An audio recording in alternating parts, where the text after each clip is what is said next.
Hey guys, it's Losing Color, local nurse main and inventor of the abacus. We're back with another nurse game today. For our add-ons, we're running Fragile Wheeze and Dark Cincture for cooldown reduction on our blink charges, Thrilling Tremors for locating survivors and generators, Infectious Fright for slugging potential, Sloppy Butcher to slow down the picking up of our slugs, and Pop Goes the Weasel for generator regression. And without further ado, I will see you guys when we get into a match. Goodbye. Father Campbell's Chapel. This is a pretty decent map, although it can be quite dark, which can make it difficult to find blendettes, but that's not going to be an issue this match. It also has a slightly complicated center building. It's annoying for loops, which is not really the problem that we have with it, but rather that it blocks line of sight, but it's not nearly as bad as maps like Preschool and Haddonfield. Oh my, it looks like we've walked into quite a party. Hello, Steven. This Jake also doesn't seem like he's paying much attention. Let's see if we can wake him up. Well, that was quite a chase. I think this Jake might be new. I'm motivated to hook the Jake because I want to find out what other generators are being worked on. I feel that it's more valuable to get gen information and a charge of Pop Goes the Weasel than to simply slug and get another down with Steve. He's also close to the main building, so he could have made the chase last quite a bit longer. It looks like I was right. I found Steve, a progressed generator, and even more survivors. Let's see what we can do with this.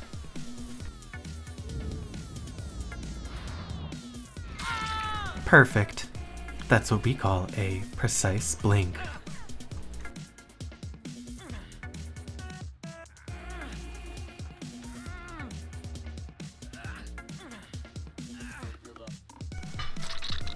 Now, Thrilling Tremors is still on cooldown, the only downside of running it with Nurse. But we know the generators have been being worked on, so we have a general idea of where we want to be. It looks like they're back on the original generator. Perfect.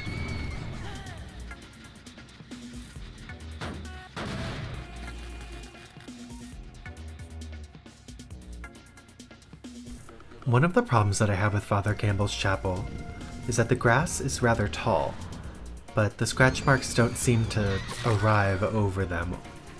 So I feel like they're often quite hidden. I don't notice them until I'm very close. It makes tracking quite a bit more difficult as Nurse. I have a moment where I feel like Feng may have backtracked, but it's very obvious she just went over the window. I don't know why I hesitated, but I do love that little Nurse mind game.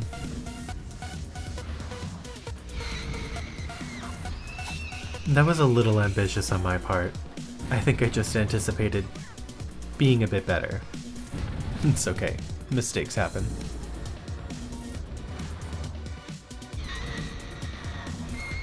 We had the right idea, but unfortunately the main building blocks line of sight. We had no idea Jake was gonna drop. At least we found Steve. Oh, he did the double back. Or was it just a double back? Was it just one double back? Either way, he fucked us up.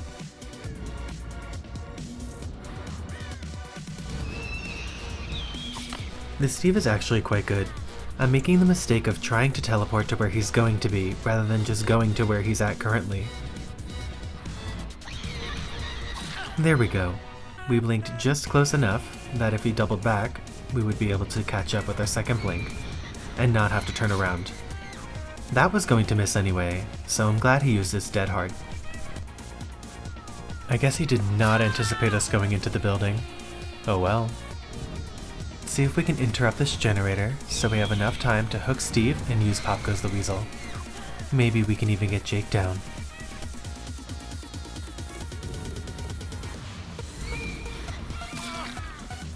I love the sound of Steve's scream in the distance.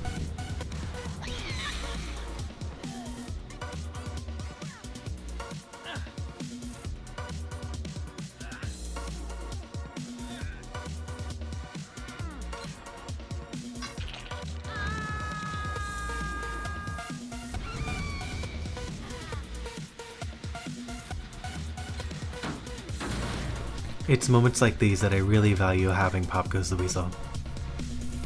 Oh, it looks like Steve gave up. He was not pleased.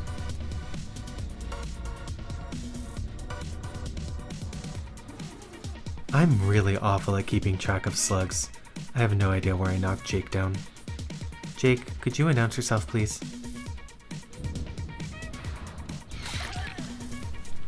Is he on top of that hill?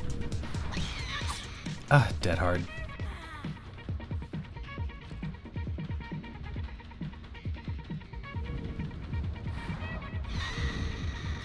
This is why we don't blind blink.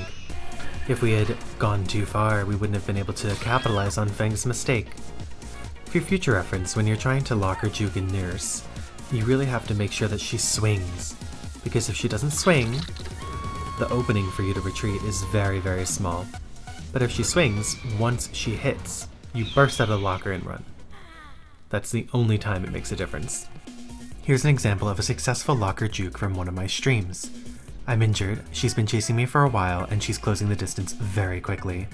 I know she's very, very close, so when she swings, boom, enter the locker real quick and escape as quickly as you can. Immediately break line of sight and prepare to double back. Boom. When the nurse uses a very short blink, the chain window is extremely small. She either has to immediately blink another small distance, or swing. She doesn't have time to decide. Unlike this Jake who had plenty of time to decide not to be doing what he was doing. Oh, and then he decided to do this. This poor Jake. I am not sure matchmaking is working in his favor.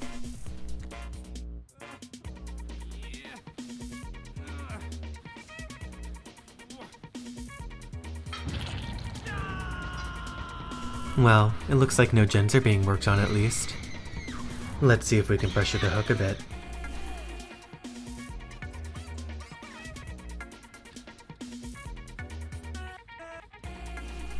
Oh wow, I didn't expect to see Jake here, but doesn't mean I'm not excited to see him. I thought he was gonna go right. That was a pretty good juke on his part.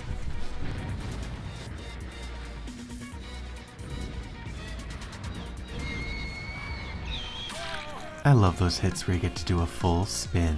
It's so dramatic. I know 2 survivors are over here. I'm pretty sure one's in that locker, but I did see the blood by that doorway. I'd rather keep this Fang from leaving. Great. Oh, is that the last survivor? Maybe he wasn't in the locker after all. Oh, poor baby Jake. Come on, mama. I almost got you. Run, baby. Okay, well. Let's hook these two and give this Jake hatch, shall we?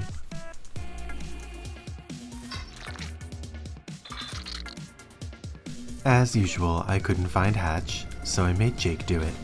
Good luck. Great job.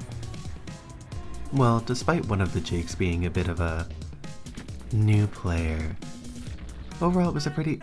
Oh, he's rank 5. Well, I'm not here to judge, and I guess I'm still glad that I gave him Hatch. Maybe we can get him to keep running self-care. We love self-care as killers. Anyway, it was a lovely game. Thank you for joining me. Don't forget to like and subscribe for future content, and I will see you later. Goodbye.